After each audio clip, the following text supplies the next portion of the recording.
Hello, it is that time of the week, the Sunday night rant, and delivering it from my favorite place, my home, in self-isolation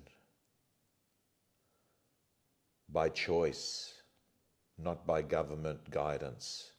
Hey Jason, hey Alex, how you going? Let's get this audience to build up.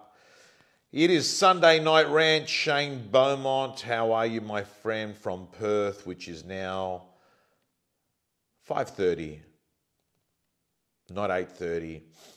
So let's get this audience to build up.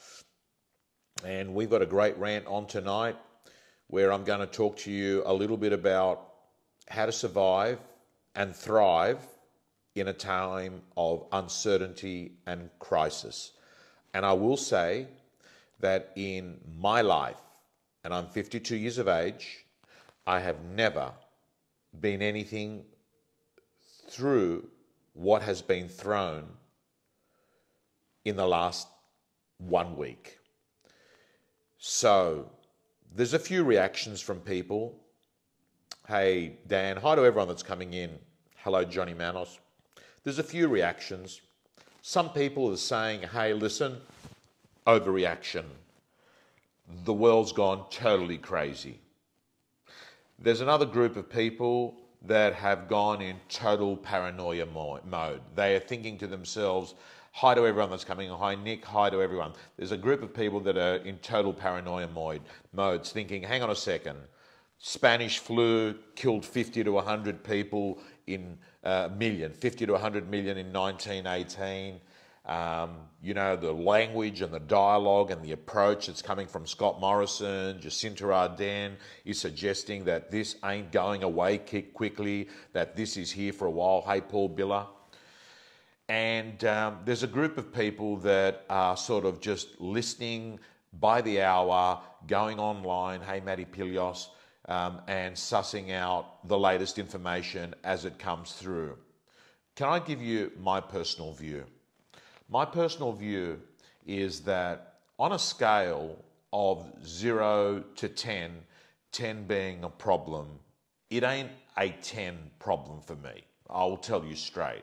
I have had other crises that I've had which have been more certain. It's not like, oh, this may happen. It's been very clear. Hi, Crystal from Christchurch. Hey, that rhymes, Crystal from Christchurch. For instance, cancer, right? So it's been very, very clear a number of times on what the situation is and what are strong potential consequences. And may I add, one of the diagnoses I had was pretty much it's all over, Red Rover, which is one of the reasons why I've never really participated in a diagnosis, because I haven't actually got that right completely yet. I'm still here and cancer clear. But guys and girls, here's my personal view. It is a problem, and people are acting and behaving as if it's a problem. And I have had advice from two people that I have total respect for. One guy has kept me alive for 16 years, a senior person at RPA, and he says this is a problem. And the reason why it's a problem is that it has a very high infection rate. And if you are one of the people who is considered immunosuppressant, or if you're an older person, or if you're a person that's got heart issues, or if you're a person that's had diabetes issues, that it is life-threatening. Now, a lot of people are going to turn around and they're going to say, hey, yeah, but look at the numbers, it's only a 3% death rate. Well, here's the deal. The deal is that if you look at the percentages of the world population, millions can actually die, worst case scenario. Best case scenario, it will be hundreds of thousands. So what do? You sit there and you focus on what you can control. And what can you control? You can control your damn immune system or get it to as good as possible, which is one of the things I'm going to be doing. And that is everything I can possibly do to get my immune system to be the best it can be. And what does that look like at a higher level? Bloody great exercise, deep sleep from between 7 to 8 hours every night. What does it mean? Lots of vegetables. What does it mean? Strong on vitamin C, vitamin B, vitamin D, and making sure that I take the Armour Force or the Immuno Booster supplements that they have. Making sure that my stress levels are at the lowest they have ever been, which is hooray, great news, because Tom Panos, after flying close to 90 flights this year so far, that's right, it's since January and we're only in March, that all of a sudden, and I was supposed to be on a flight right now I should be on a flight. Lost that fare. Anyway, bottom line is this. The bottom line is this week was going to be Sydney, Brisbane, Cairns, Townsville, back to Sydney, Melbourne, back to Rockhampton, back to Mackay, back to Sydney.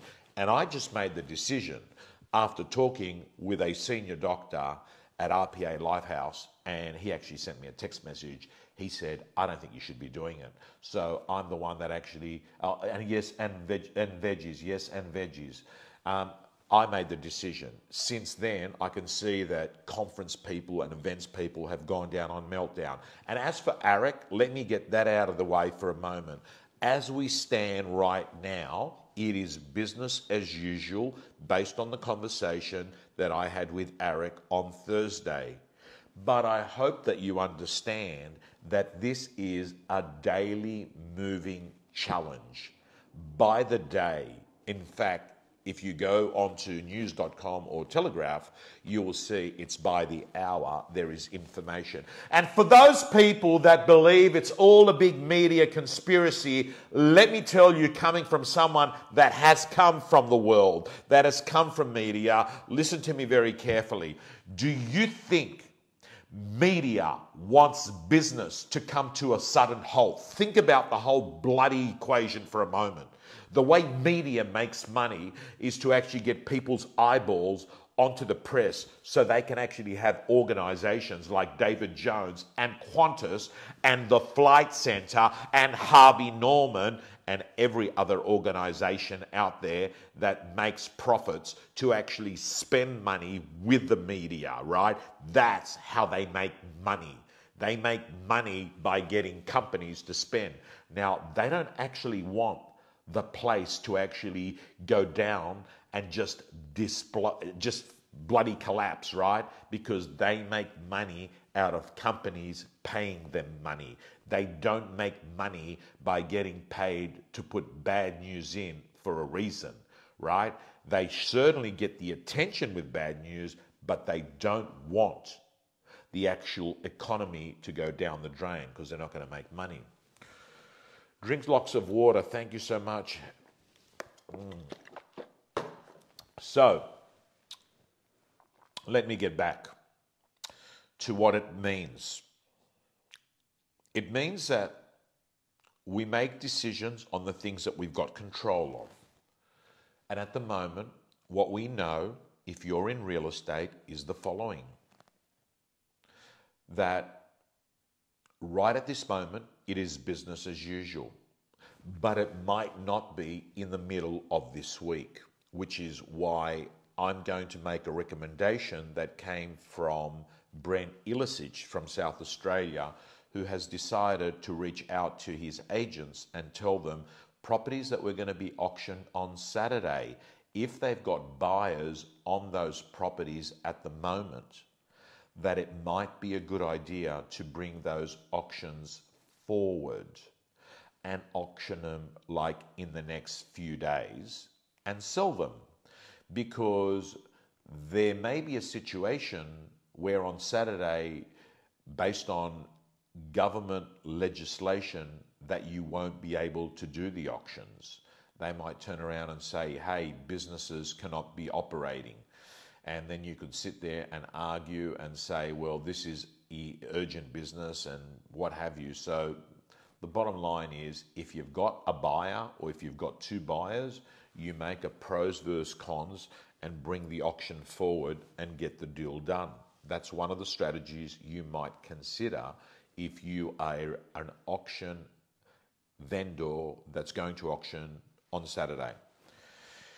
So let's focus on what else we can control. We can control improving our immune system, and we can certainly control and dampen what is now known and become very popular. And if you don't know about it, you should Google it, called the coronavirus curve.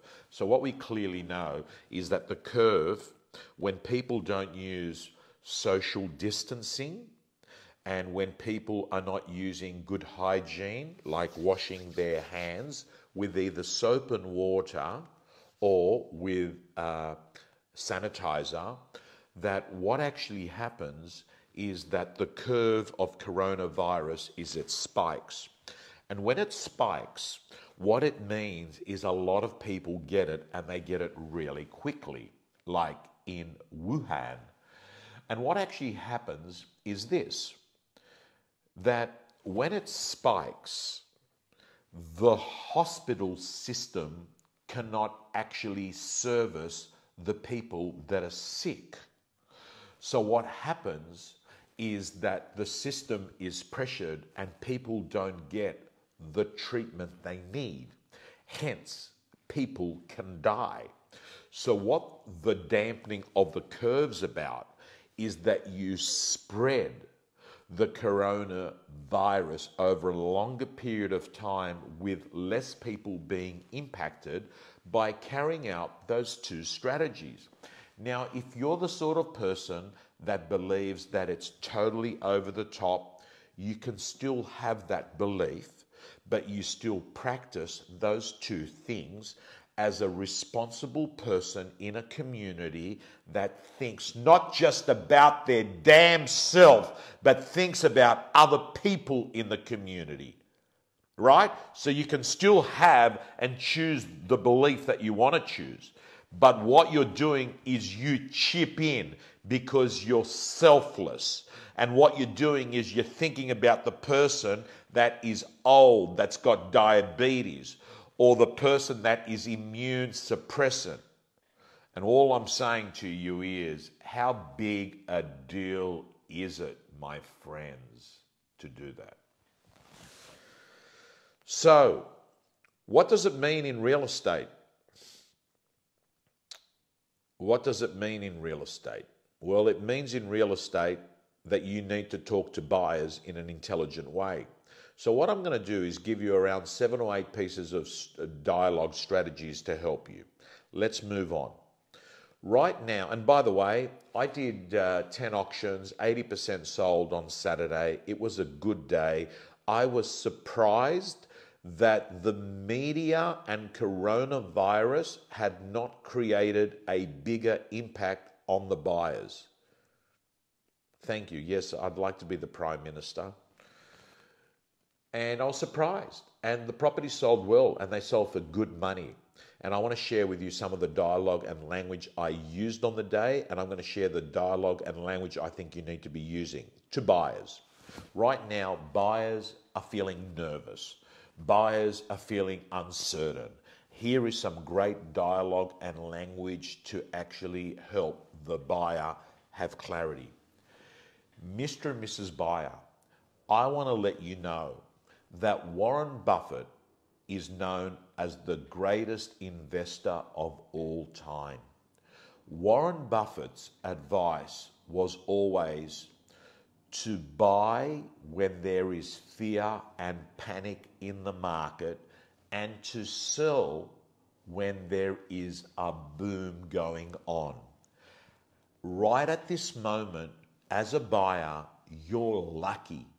And that is because there is a little bit of fear that is going to dissipate at some time in the near future.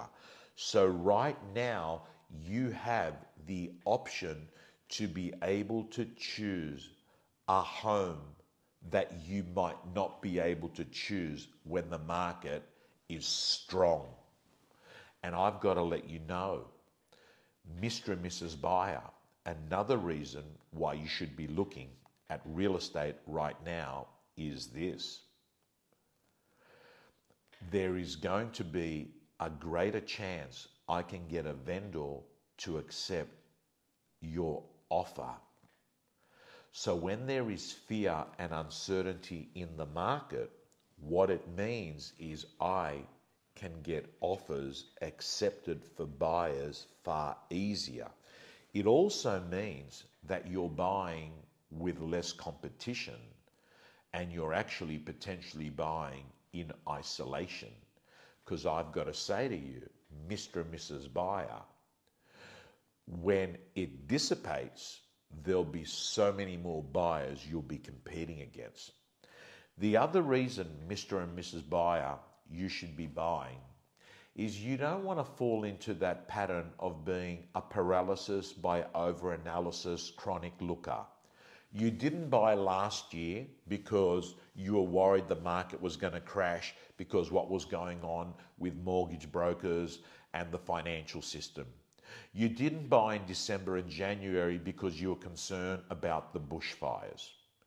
And now you're concerned about the coronavirus.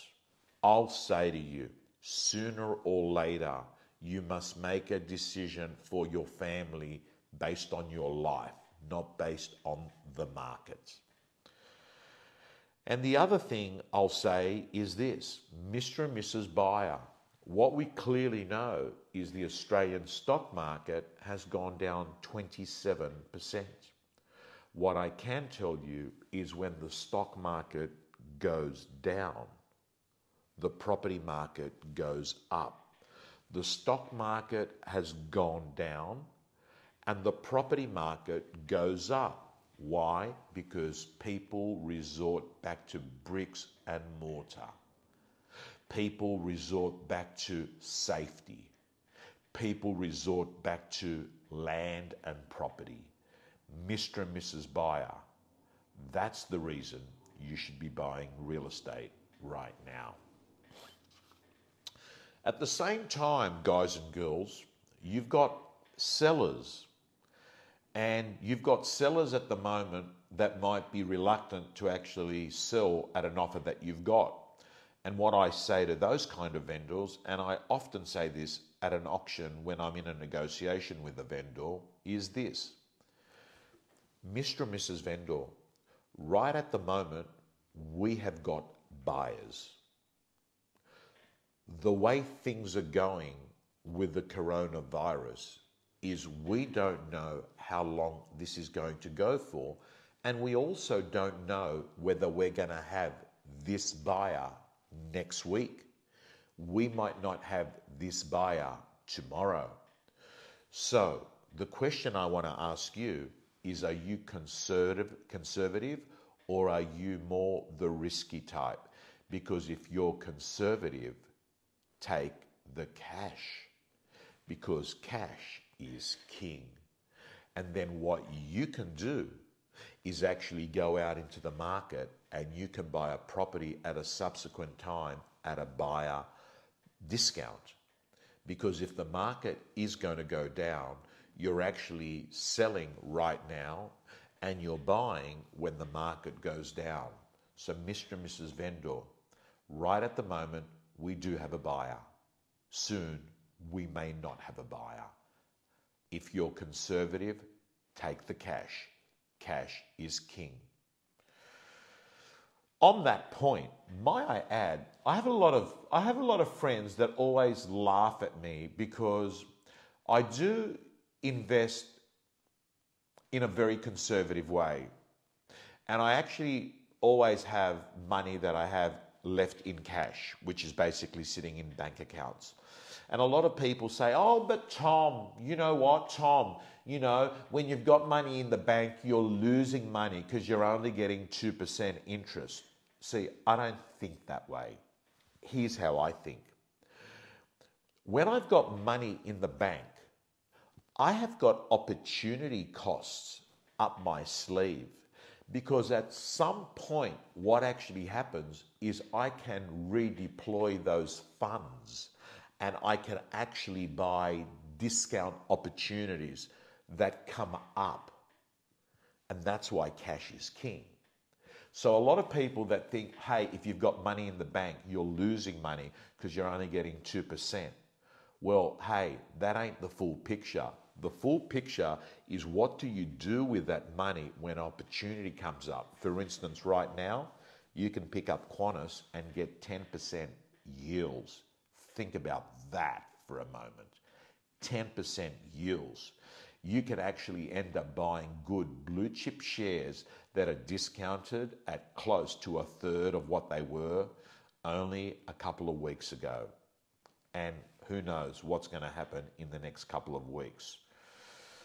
So, guys and girls, to the database. Let me give you some script to the database.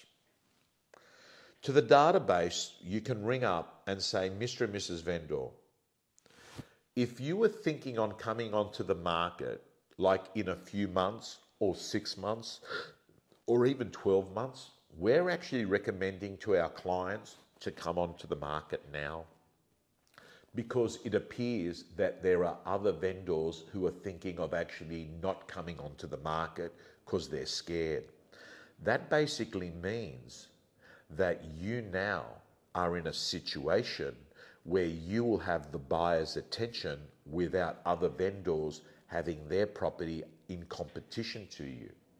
So what I'd like to do is, even if you're scared about having buyers coming through and having a full marketing campaign and you've got concerns over coronavirus, let's list your property but not launch it.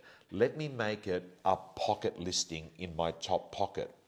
And what happens is, because there won't be many properties around, I can mention your property to a buyer that might be red hot and has got lots of money to spend, and we might be able to sell your property for top dollar. Because what I can tell you is properties that sell for top dollar are properties that normally sell because they're being sold in isolation and there is no other competition of other properties on. So what I'd like to do, as Tony Jane is saying, is run a true off-market sale and only mention to your property to buyers if I think it's suitable. Then what do? You sign up the listing and you get control of the listing.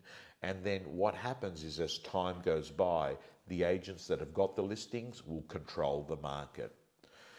So that could be another piece of dialogue that you're going to be using. What I'd like to also tell you is that all of a sudden, I've gone from pretty much having every 15-minute block of my time taken up with doing something to me having time because of me cancelling my commitments. This basically means that I'm going to be focusing a lot of my work doing video, online, streaming, real estate gym.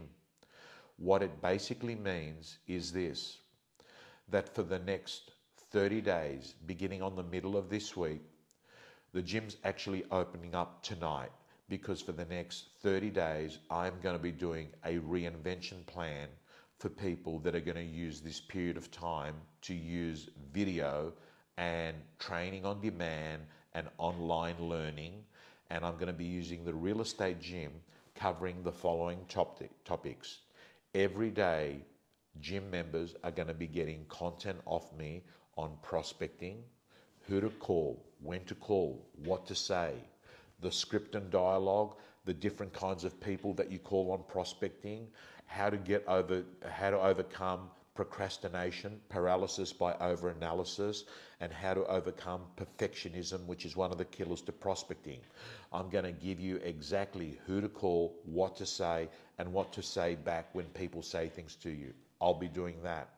You'll be getting information, and I'll do an autopsy on all social media, video, and I'm going to be giving you examples of what you need to be doing on social media to become a magnetic brand.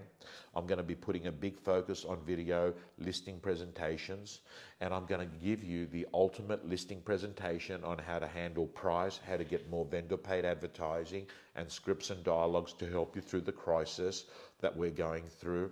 In addition to that, I'm going to show you buyer management and great scripts and dialogues to be working with buyers.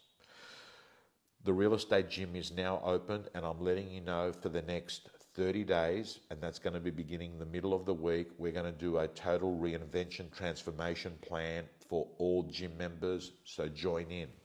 In addition to that, I'm going to take on around 20 one-to-one sessions where it's just me and another person.